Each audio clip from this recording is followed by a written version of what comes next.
Hey, it's Anthony Miser with Land Title. I came to bring you your luxury update for the City of Boulder this month, and something I haven't done in a while, but I want to focus in on the 4 to about 8 million range. There's that kind of middle higher end luxury market.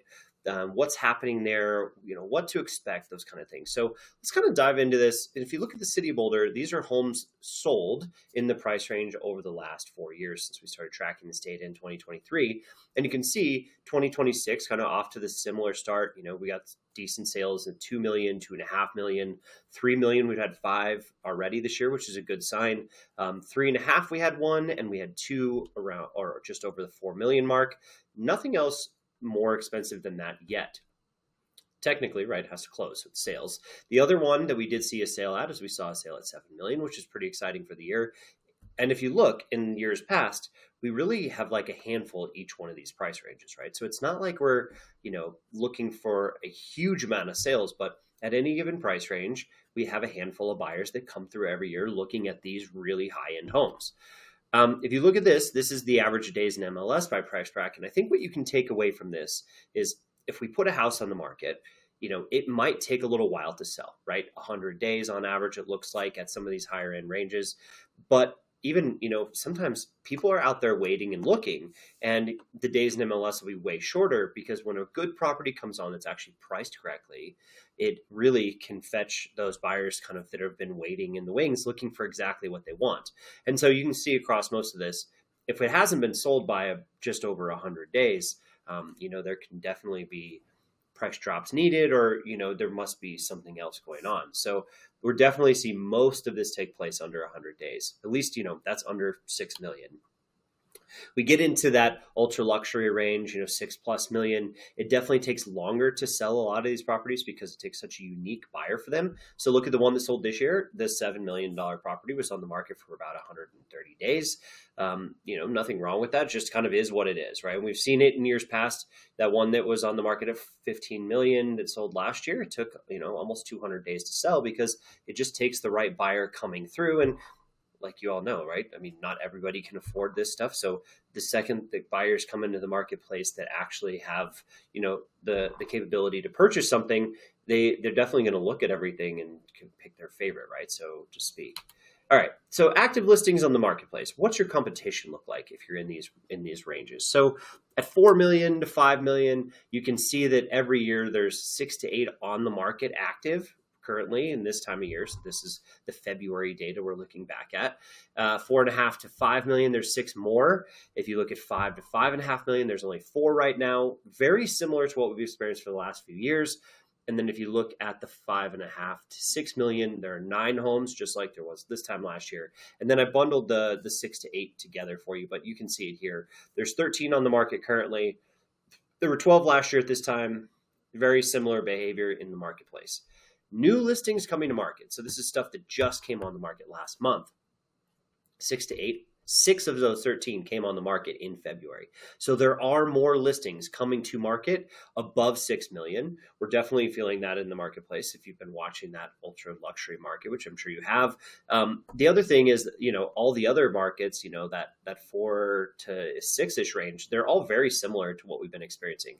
A handful of listings come on the market each year in those ranges, and they slowly kind of trickle on as they slowly kind of trickle off, whether they expire or they go under contract. So it's kind of interesting to see, but most of this is just, similar behaviors we saw a year ago. The under contracts, though, recently, we did see one go under contract at the 5 to 5.5 range. So that was pretty cool to see last month, but also 2 at the 4.5 to 5 million range. So buyers are still out there. They're active for sure.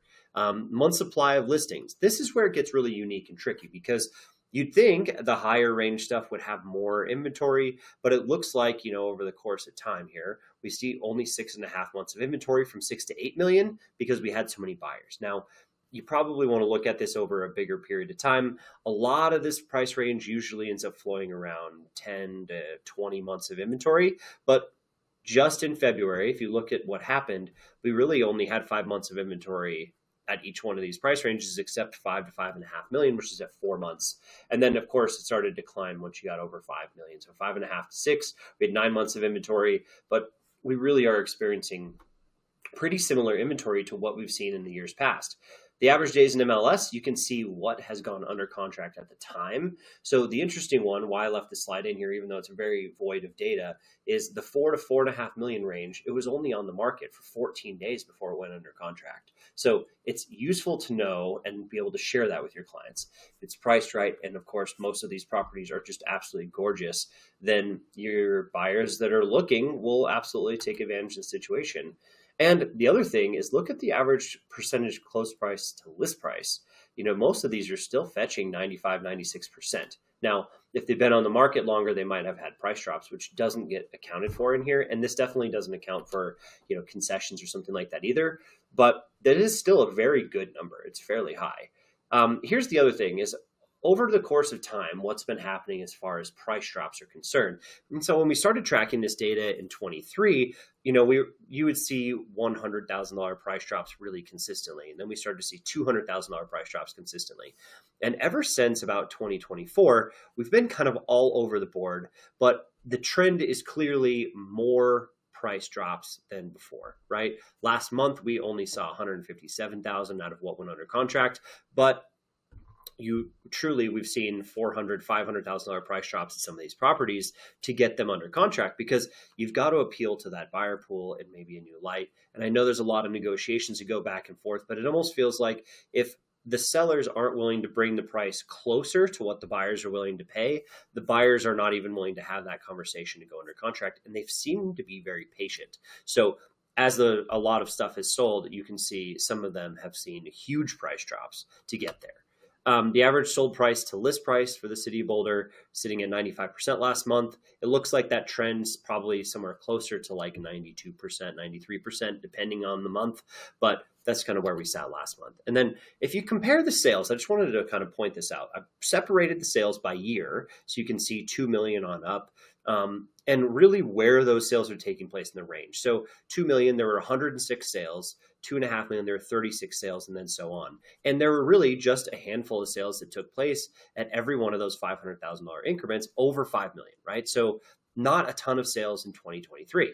Granted, that was kind of our slowest year we'd seen in a very long time.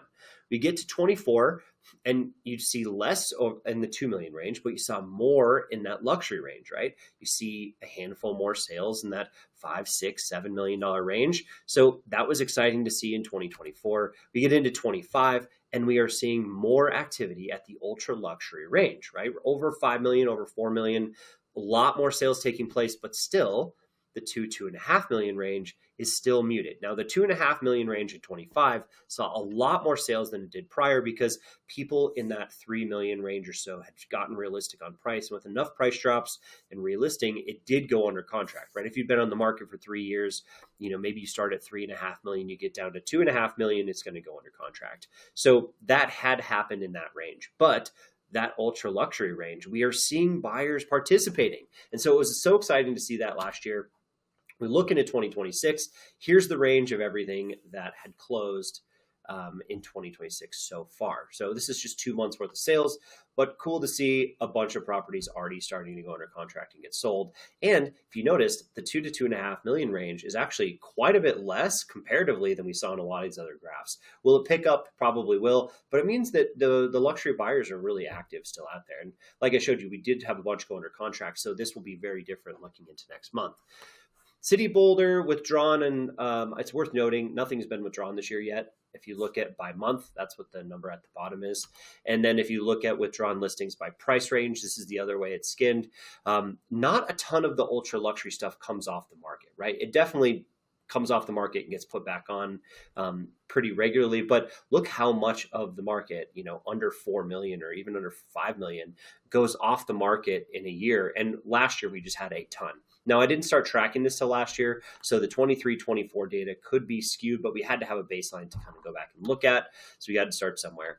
The City of Boulder expired, right, because there's such a difference between withdrawn and expired. You can see how many things have expired in the last year, too. Nothing yet this year, right? People are active and buyers are active, so everybody's leaving stuff on the market. And if you look at by price range, that expired listings, lots of opportunity there, I think, to go find sellers in the wings if they can get realistic on price. But we saw a lot expire across all price ranges, right? So that was definitely worth noting and taking a look at too.